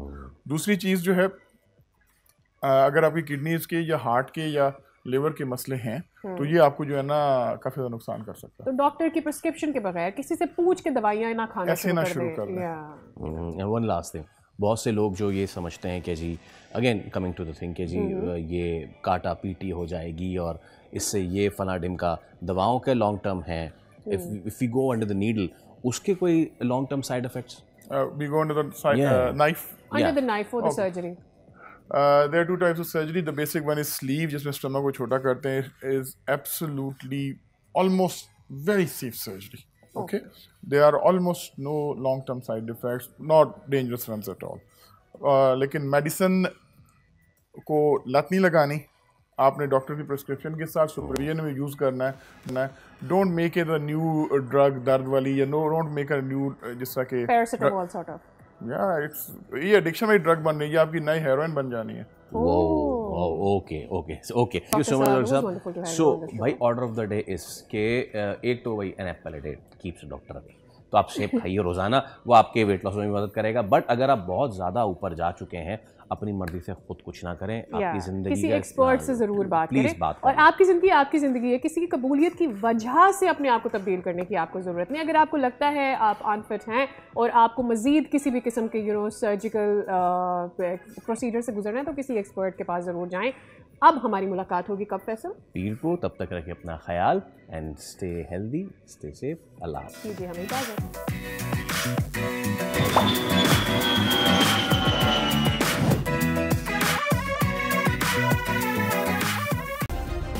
सब्सक्राइब करें और बेल दबाएं ताकि कोई खबर रह न जाए।